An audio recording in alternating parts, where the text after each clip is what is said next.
नमस्कार दोस्तों, आपका हमारे चैनल में स्वागत है। सफला एकादशी की व्रत कथा सुनने से हर क्षेत्र में मिलती है सफलता। दोस्तों, पौष मास के कृष्ण पक्ष की एकादशी को सफला एकादशी कहा जाता है। एकादशी की तिथि भगवान श्री हरि विष्णु को समर्पित है। सफला एकादशी का उपवास रखने वाले जातकों को सभी क्षेत्रों में सफलता प्राप्त होती है एवं विशेष सौभाग्य की प्राप्ति होती है तथा मनुष्य की सभी मनोकामनाएं पूर्ण होती है। पद्म पुराण में पौष मास के कृष्ण पक्ष की एकादशी के विषय में युधिष्ठिर के पूछने पर भगवान श्री कृष्ण बोले, बड़े बड़े यज्ञों से भी मुझे उतना संतोष नहीं होता जितना एकादशी व्रत के अनुष्ठान से होता है। इसीलिए एकादशी व्रत अवश्य करना चाहिए। इस दिन भगवान नारायण की विधि पूर्वक पूजा करनी चाहिए। एकादशी समस्त व्रतों में श्रेष्ठ है। व्रत विधि। सफला एकादशी के दिन श्रीहरि के विभिन्न नाम मंत्रों का उच्चारण करते हुए फलों के द्वारा उनकी पूजा करें। धूप दीप से देव देवेश्वर श्रीहरि की अर्चना करें। सफला एकादशी के दिन दीपदान जरूर करें। रात को वैष्णवों के साथ नाम संकीर्तन करते हुए जगना चाहिए। एकादशी में रात्रि जागरण से जो फल प्राप्त होता है वह हजारों वर्ष तक तपस्या करने पर भी नहीं मिलता। व्रत विधान के विषय में भगवान श्री कृष्ण कहते हैं, दशमी की तिथि को शुद्ध और सात्विक आहार एक समय लेना चाहिए। इस दिन आचरण भी सात्विक होना चाहिए। व्रत करने वालों को भोग विलास एवं काम की भावना को त्याग कर भगवान नारायण की छवि मन में बसाने हेतु प्रयत्न करना चाहिए।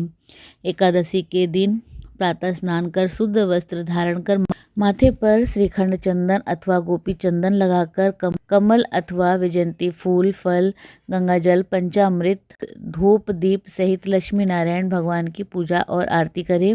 संध्या काल में दीपदान के बाद ब्राह्मण को भोजन करवाकर जनेऊ और दक्षिणा देकर फलाहार करें। द्वादशी के दिन भगवान की पूजा के पश्चात विदा करने के बाद भोजन करें। जो भक्त इस प्रकार सफला एकादशी का व्रत रखते हैं एवं रात्रि जागरण और भजन कीर्तन करते हैं, उन्हें श्रेष्ठ यज्ञों से जो पुण्य फल मिलता है उससे कहीं बढ़कर फल की प्राप्ति होती है और हर कार्य में सफलता प्राप्त होती है। व्रत कथा। एक थे राजा महिष्मति। उनके 5 पुत्रों में सबसे बड़ा पुत्र बहुत ही अधर्मी था। वह सदा नीच कर्म करता था। शास्त्रों में जो भी पाप कर्म बताए गए हैं वह उन सभी में लिप्त रहता था। धर्मात्मा राजा अपने पुत्र के स्वभाव एवं व्यवहार से अत्यंत दुखी थे। पुत्र के इस नीच कर्म को देखकर राजा ने उसका नाम लुम्बक रख दिया और उसे उत्तराधिकार से वंचित कर देश त्यागने का आदेश दिया। पिता द्वारा अधिकार से वंचित किए जाने पर एवं देश से बाहर निकाल दिए जाने पर लुम्बक धनहीन हो गया। जीवन की रक्षा के लिए तब लुम्बक ने राज्य में चोरी करना शुरू कर दिया। एक दिन कोतवालों ने उसे चोरी करते समय पकड़ लिया और राजा के समक्ष ले जाने लगे। तब उसने अपने आप को राजकुमार बताया, जिससे सैनिकों ने लुम्बक को मुक्त कर दिया। अब लुम्बक जंगल में कंदमूल, फल और पशु पक्षियों के मांस पर आश्रित रहने लगा। सौभाग्य से कृष्ण पक्ष की दशमी तिथि को उसे कुछ भी खाने को नहीं मिला। वह यूं ही सो गया, लेकिन भूख के कारण उसे नींद नहीं आई थी।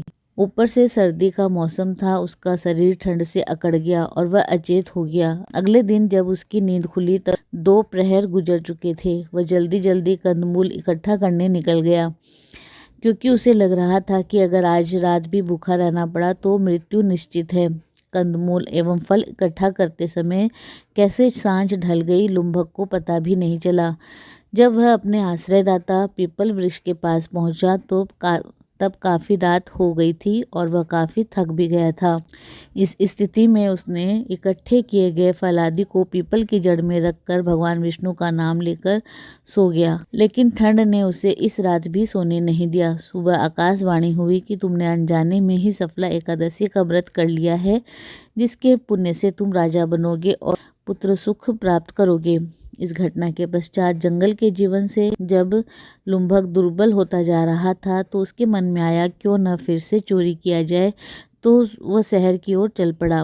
संयोग की बात है कि वह जिस घर में उसने प्रवेश किया उसमें एक साधु रहता था। साधु के घर में कुछ भी नहीं मिला, लेकिन उसकी आहट से साधु की नींद खुल गई और उसने उसे भोजन कराया और प्यार से बातें की। साधु की बातों और व्यवहार से प्रभावित होकर लुम्बक साधु के साथ ही रहने लगा। साधु की संगत और संस्कार से उसके विचार एवं व्यवहार बदल गए और वह सदाचारी बन गया। राजकुमार का स्वभाव जब परिवर्तित हो गया तब उस साधु ने उसे बताया कि वह साधु और कोई नहीं, उसके पिता राजा महेशमती है। महेशमती ने अब लुम्भक को अपना उत्तराधिकारी बनाया और कई वर्षों तक वह धर्मानुसार शासन करता हुआ एक दिन अपने पुत्र को राज्य सौंपकर संन्यास ग्रहण कर श्रीहरि की भक्ति में लीन हो गया और मृत्यु के पश्चात मोक्ष को प्राप्त हुआ। शास्त्रों के अनुसार 5000 वर्ष तक तपस्या करने पर जिस फल की प्राप्ति जीव को होती है वही फल सफला एकादशी का व्रत करने से मिलता है। तो बोलिए श्री हरि नारायण की जय। दोस्तों, जो भी इस कथा को सुनता है अथवा पढ़ता है उसे हर कार्य में सफलता मिलती है और 1000 अश्वमेध यज्ञ का फल प्राप्त होता है। तो दोस्तों, इसी प्रकार और भी रोचक जानकारी के लिए आप हमारे चैनल को लाइक शेयर व सब्सक्राइब करें। हमारे चैनल में विजिट करने के लिए धन्यवाद।